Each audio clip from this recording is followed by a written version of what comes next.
Hey guys, so here I am to do a book review for you. This book review is for The Automatic Millionaire by David Bach, or Bach, I'm assuming that's probably how it's pronounced.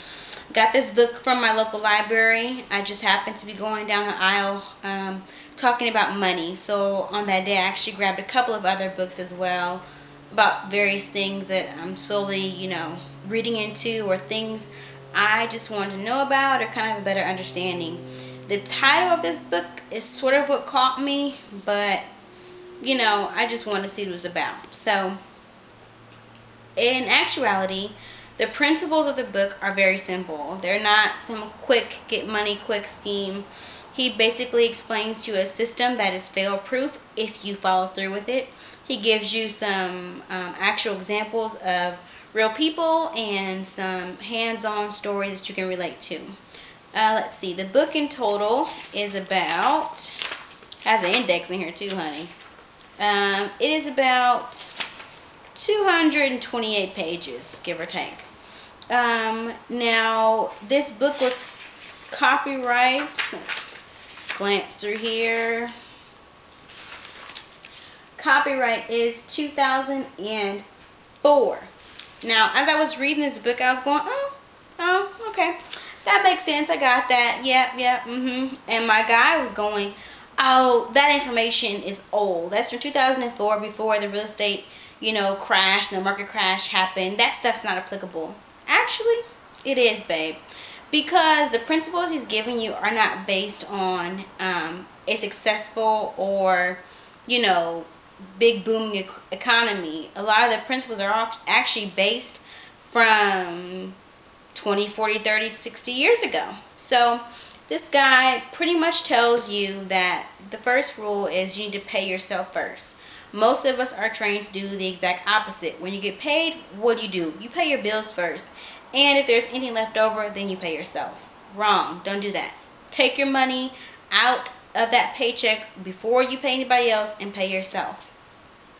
The reason why this book is called The Automatic Millionaire is because he basically explains to you that if you automate your bill pay, like, your PG&E, your cell phone bill, your water bill, to just automatically come out of your check or checking account, it's less likely that you'll become behind on bills, or you won't pay something on time, or you'll move the money and do something else with it. I can agree with that.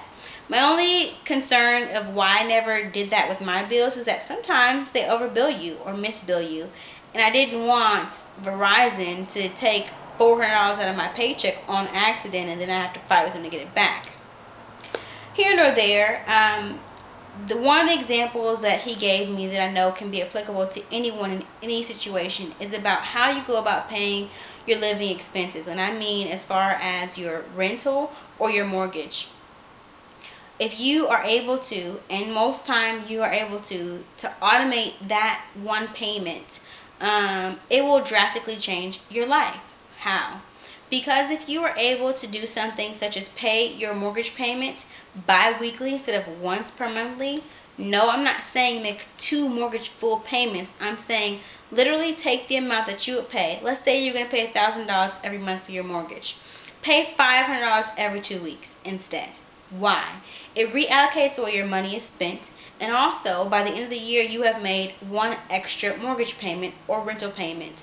So what? What does that matter? It cuts down on the time of your loan almost by 5 to 7 years, depending on how consistent you are doing it.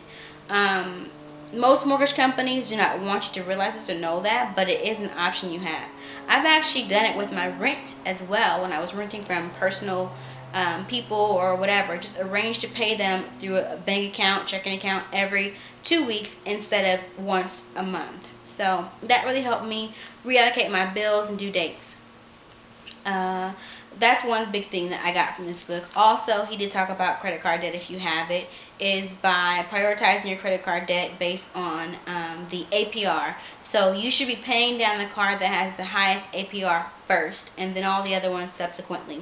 Why? Because if you're paying spread across $100 on all your accounts, but you have one card that has like a 25% APR, but the other ones have a 5% APR, well, you're doing yourself a disservice, because the amount of interest penalties you're going to get on that highest APR card overtime is really going to trump any payments you make anyways. So think about it like that. The pay it yourself first kind of falls back into the latte factor. If you spend $5 a day on lattes over the time, you know, over a month, over a year, over 3 years, how much money is it that you've really spent? And wouldn't you rather have had that money to do something else with? He does the same thing for people that smoke cigarettes, any type of vice or habit you have. My habit happens to be eating out. It's something that I love to do. I do it at least once or twice a week. And when I was not really single, but just, you know, when my guy was away for college and I was at home by myself, that was what I did. I had it down to clockwork, down to like what days or what specials on what I wanted to go and coupons and all that kind of stuff.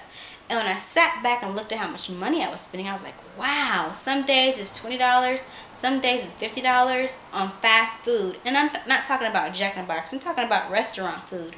But it adds up, especially eating in, dining in, you're paying for tips and all that kind of stuff. 1 second, guys. Sorry about that, guys. That was the door. Let's finish up real quick. So basically, he explains to you that by spending that amount of money every day, over time it adds up. And if you were to take that vice, like I said, mine was eating out, and put it somewhere else, checking account, savings account, Roth IRA, money market account, anything like that besides just spending it, you know, just frivolously, you will become a millionaire. And that's basically because if you were to take $5, you know, times a year or whatever, it's a large amount of money normally. I didn't bookmark in here a specific chapter, but you know, he talks to you about how owning a home is one of your best things and investments you can have. He gives you different resources for if you want to open an IRA account, how to go about your 401k accounts, and all that kind of stuff. So, you know, although it was made, what is this, 6 years ago, it actually is still pretty applicable. Some of the things and numbers and companies, they may be out of business now. I think he had something in there about Washington Mutual, which of course they are now all included into Chase. But yeah, he shows you investment, you know, rates. The rates he's giving are not as applicable. But yeah, I liked the book. It was an easy read. I read it in maybe 2-3 hours and got a little bit of something from it. If it's something you want to read, then yeah, look into it. He even gives a little example of how do you know if you're dead broke, upper class, middle class, where you pretty much fall. And let me see, I was looking to see if he had one of these charts in here. I know it's in here, but I don't know exactly where it is, about what happens with your latte factor and if you just decide to invest it. Okay, so here's one. $5 average cost of a latte and a muffin times 7 days is $35 a week, approximately $150 per month. If you invested $150 a month and earned a 10% annual return, which is kind of high in this economy, you'd wind up with 1 year $1,885 from 1 year of just saving $5 every day. You end up with that. Within 40 years of saving $5 every day, you would pretty much end up with 948, whatever, almost $1 million. So bad with numbers. I'm gonna flash it, or I'll write in the bottom. Pretty much after 40 years, you'd be $50,000 shy of $1 million. Put it like that. Okay, just with $5 a day. So you can do the math if you did it by $10 a day or $20 a day, you know, which not all of us can afford to do if you're single or you're you know, middle income, low income.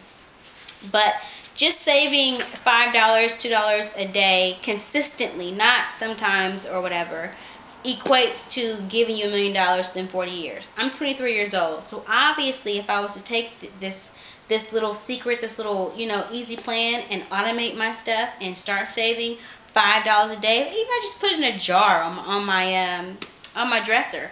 Okay, at the end of the year I'd have $2,000. I have enough time. I have 40 more years of my life to say that when I'm 63 I'd have $1 million. That's at the $5 range. So of course if I bumped it to $10, $20 a day or something like that, yeah, I might could get to $1 million in my 40s or 50s. Okay, so check it out if you have time to. Definitely love to hear your feedback if you read a similar book like this or heard the same philosophy, if you use it or whatever. Talk to you guys soon. Bye.